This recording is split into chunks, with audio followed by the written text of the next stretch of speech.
санал дотор 2-3 юм байна. Би 4-р заалтаа холбогдуулж асуух гэсэн юм. Гол нэрийн бараа бүтээгдэхүүнийг тогтворжуулах дунд хугацааны хөтөлбөрийг зах зээлийн зарчимд нийцүүлэх замаар иргэдийн хэрэглээний гол нэрийн бараа бүтээгдэхүүний нийлүүлэлтийн тогтвортой тогтолцоог бий болгож хөтөлбөрөөс үш шаттай гарах арга хэмжээ сонгох гэж энэ хөтөлбөрөөс гарна гэдэг чинь угаасаа буруу байсан гэдгийг анхнаасаа буруу байсан гэдгийг байнгаараа хүлээн зөвшөөрч байгаа юм байна гэж ойлгогдож байна. Энэ хоёр ойлголт зөв үү? Нэгдүгээрт. Хоёрдугаарт энэ хадгалам зээлийн хоршооны гишүүдийн хадгаламжийн мөнгөнд даатгалыг хадгаламжийн даатгалд хамруулах бэлтгэл ажлыг хийгсэн байна л да. 9 оны хямралд өгж яхад иргэдийн банкндаг мөнгө хадгаламжийг ингэж даатгалд хамруулсан тохиолдол бий л дээ. Тэгээ сүүлд нь хугацаанд дуусаад хуулийн хүчингүй болсон. Хэрвээ хадгалам зээлийн хоршоог ингэж үзэж байгаа бол банк ус санхүүгийн байгууллагын байгаа хадгаламж бас даатгалд хамрагдах ёстой болж таарна да. Гол юм чинь энд л байгаа шүү дээ. Энийг ярьсан уу? Байнгын орон дээр яриаггүй юу? Эцэст нь 3 дахь асуудал байна. Энэ Монгол банкнаас өнөөдрийг хүртэл хэрэгжүүлж ирсэн бодлого цаашаа явахгүй. Би тухайн энэ талаар олоудаа ярьж байгаамаа. Одоогийн Монгол банкны удирдлага юу хийхээ мэдлгүй 2 жил явж байгаамаа. Төгрөгийн тогтвортой байдлыг хангах Монгол банкны үндсэн үүрэг гэдэг хуулийнх нь 4-р зүйл заачсан байт юм аа. Энэ ерөнхийлөгч чинь барааны үнийн тогтвортой байдлыг яриад байт юм аа. Ийм этикеттэй цаашаа явж ирнэ болох юм уу? Энэ зул жаргалын ахан жаргал сайхан гэдэг хүн 90 онд Монголын банкыг нэг дампууруулсан юм л да.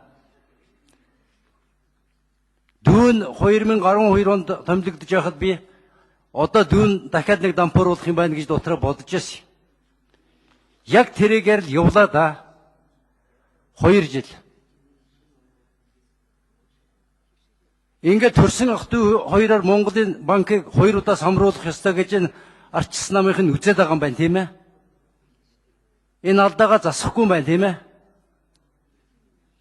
Энэ хүн гарч ирж улс төрийн акц хийгээд 12 оны орон нутгийн сонгуулийн өмнө 10 сарын 20-нд үн тогтворжуулах дэд хөтөлбөрийг алт уягтаа гаргаж өсгөрж нэг дампууруулаад 3 тэрлийн төгрөг хууль бусаар гадагшаа гаргаад 13 оны дулаан сард их хурл завсарласны дараа дулаан сарын 28-нд үед төгрөгийн ханш 1800 яваал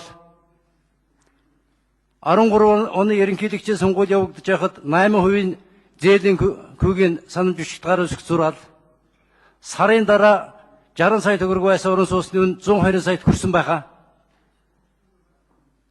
Ийм дампуу хүнийг хадгалаад аж болж байгаа юм уу? Энийг хадгалаад энэс энэ Монголын эдийн засаг элгээр хэвтэх юм бол хариуцлагын хэн хүлээх юм? Яагаад ийм хүнийг өмгөөлөд хамгаалаад байдаг юм эрх хөрөгчд? Ажлын хэсгийн ахлагч. Би өөрт чинь нэмэрлэг гişүү өөрт чинь хандаж гэлж. Их хурлын гишүүн төдийгөө худалдаа үйлдвэрийн танхимын даргын чинь хувьд Монголын бүх үйлдвэр аж ахуйн газрууд элгээр мөлөгч байгаагийн гол шалтгаан нь энэ валюта ханшиг барьж чадаагүйтэй холбоотой шүү дээ. Монголын төр ингэж суугаад байх юм уу? Харамсалтай л байна. Өчсөр харсаар байгаад ийм бодлого явуулсан, ийм үр дүнд хүрсэн энэ албатуудыг хамгаалаад үлдэх юм байлаа л дээ.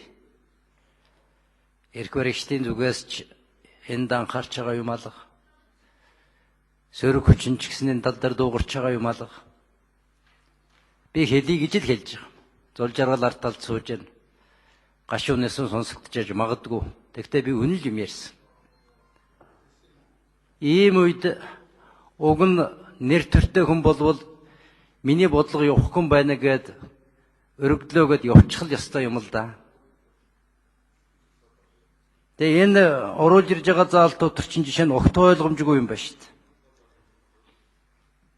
дээ. Нийлүүлэлтийн гаралтай инфляцийг аймаг нийслэлийн төвшөнд нам тогтвортой байдал гаргах хэмжээ авах гэдэг чинь юу гэсэн юм бэ?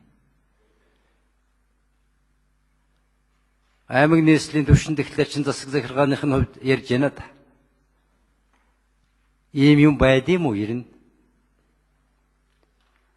Гихмэтэр энэ оруулж ирж байгаа юм чинь дэмжих аргагүй байна шүү дээ. Газрын нойр, гарзын багдар энэ ийм хачин бодлого тээдэг хүн нь явахгүй болвол болохгүй. Явуулахгүй болвол болохгүй. Хохирол дэндүү их байна шүү дээ. Улсын хөгжил лавл миний харж байгаагаас энэ 2 жилийн хугацаанд бүтэн 7-8 жилээр ухарлаа. Энийг нөхөх гэж дараагийн үеийн засгийн газар ихээхэн зовондоо өнөөдөр хүний олж байгаа орлого аж ахуйн нэгжин олж байгаа ашиг хоёроос өдөр болгон 30% зүгээр л энэ инфляц гэдэг юм чинь идээд нь шүү дээ. Монгол банкыг улс төрийн байгууллага болгож хувиргасны гур нь ингэж л гарчин шүү дээ. Энэ дотор бизнес эрхэлдэг аж ахуйн нэгжтэй гишүүд зөндөө байгаа байх. Та нарын компаниуд бүгд дампуурч байгаа шүү дээ. Гэхдээ ийм бодлогыг үргэлжлүүлээд явуулна гэж суугаад байгааг л би гайхаад байгаа юм л да. Ам биш сая биш шүү дээ. Албан тушаал. Авч болдог өдөр байхад өгч болдог өдөр байх ёстой шүү дээ. Энийгээ зул жаргал түүний урлагч тэр манай намын харьяалтай нэг хөрвий дээ.